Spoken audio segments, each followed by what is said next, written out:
Hi friends, welcome back to Pravees taste and travel. ഇന്ന് ഞാൻ വന്നിട്ടുള്ളത് ഒരു ഈവനിങ് സ്നാക്കിൻ്റെ റെസിപ്പി ആയിട്ടാണ്. വളരെ കുറഞ്ഞ ഇൻഗ്രീഡിയൻസ് കൊണ്ട് വളരെ പെട്ടെന്ന് നല്ല ടേസ്റ്റി ആയിട്ട് ചെയ്തെടുക്കാൻ പറ്റുന്ന ഒരു സ്നാക്കാണ്. കുട്ടികൾക്കൊക്കെ ആയാലും നന്നായിട്ട് ഇഷ്ടപ്പെടും. അപ്പോൾ നമുക്കിതെങ്ങനെയാണ് ചെയ്യുന്നതെന്ന് നോക്കാം. വീഡിയോയിലേക്ക് പോകാം. ഇതിനായിട്ട് നമുക്ക് ആദ്യം ഒരു മിക്സ് റെഡിയാക്കി എടുക്കണം. അതിന് വേണ്ടിയിട്ട് മിക്സിയുടെ ചെറിയ ജാർ എടുത്തിട്ടുണ്ട്.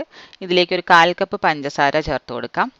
അതേപോലെ തന്നെ ഒരു 3-4 ഏലക്കയും കൂടെ ചേർത്തിട്ട് ഇതൊന്ന് നന്നായിട്ട് പൊടിച്ചെടുക്കാം. പഞ്ചസാര നമ്മുടെ ആവശ്യത്തിനനുസരിച്ചിട്ട് മധുരത്തിനനുസരിച്ചിട്ട് കൂട്ടി ചേർത്ത് കൊടുക്കാവുന്നതാണ്. ഇപ്പോൾ ഇതൊന്ന് പൊടിച്ച് മാറ്റി വെച്ചിട്ടുണ്ട്. ഇനി ഇതിലേക്ക് നമുക്ക് നല്ല പഴുത്ത പഴമാണ് വേണ്ടത്. ഞാനിപ്പോൾ റോബസ്റ്റ പഴമാണ് എടുത്തിട്ടുള്ളത്. ഇതിന് പകരം ചെറുപഴം വേണമെങ്കിലും എടുക്കാം. നന്നായിട്ട് പഴുത്തു പോയ പഴം കൊണ്ടൊക്കെ ഈ റെസിപ്പി ചെയ്തെടുത്താൽ നല്ല ടേസ്റ്റ് ആയിരിക്കും കഴിക്കാനായിട്ട്. ഇപ്പം നമ്മൾ എടുത്തു വെച്ചിരിക്കുന്ന ഈ പഴം രണ്ടും ചെറിയ ചെറിയ പീസസ് ആയിട്ട് കട്ട് ചെയ്ത് മിക്സിയുടെ ജാറിലേക്ക് ആഡ് ചെയ്ത് കൊടുക്കാം.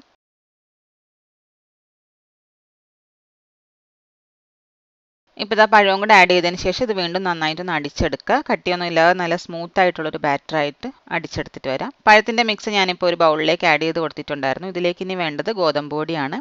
1/2 കപ്പ് ഗോതമ്പ് പൊടി ചേർത്തിട്ടുണ്ട്. ഇനി നന്നായിട്ടൊന്ന് മിക്സ് ചെയ്ത് യോജിപ്പിച്ചെടുക്കണം. ഈ പഴം അടിച്ച മിക്സിൻ്റെ കൺസിസ്റ്റൻസി അനുസരിച്ചിട്ട് മാവിനൊക്കെ വ്യത്യാസം വരാം. എനിക്കിപ്പം 1/2 കപ്പ് കറക്റ്റ് ഈ ഒരു അളവിന് കിട്ടിയിട്ടുണ്ട്. ഈ ഒരു കൺസിസ്റ്റൻസി നമുക്ക് കറക്റ്റായിട്ടാണ് കിട്ടിയിട്ടുള്ളത്. അപ്പോൾ അഥവാ ലൂസായിട്ട് പോകുകയാണെന്നുണ്ടെങ്കിൽ 1-2 ടേബിൾ സ്പൂൺ കൂടെ ഗോതമ്പ് പൊടി എക്സ്ട്രാ ചേർത്ത് കൊടുത്ത് മിക്സ് ചെയ്തെടുക്കാവുന്നതാണ്. ഇനി ഇതിലേക്ക് തേങ്ങ വേണം. 1/4 കപ്പ് തേങ്ങയാണ് ആഡ് ചെയ്തിരിക്കുന്നത്. തേങ്ങ കൂടുതൽ ചേർത്താലും നല്ല ടേസ്റ്റാണ്. എടുത്തിരിക്കുന്ന ഈ അളവിനൊക്കെ 1/4 കപ്പ് തന്നെ കറക്റ്റായിട്ട് വന്നിട്ടുണ്ട്.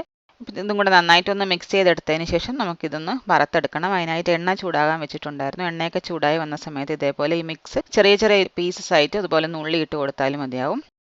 അതിനുശേഷം തീ ഒരു മീഡിയം ഫ്ലെയിമിൽ വെച്ചിട്ട് ഇതൊന്ന് വറുത്തെടുക്കാം. നന്നായിട്ട് വെന്ത് ഒരു ഗോൾഡൻ ബ്രൗൺ കളറായിട്ട് വരണം. ആ ഒരു സമയം വരെ ഇതൊന്ന് ഫ്രൈ ചെയ്തെടുത്തിട്ട് വരാം. ഇപ്പോൾ ഇതിവിടെ റെഡി ആയിട്ടുണ്ട്.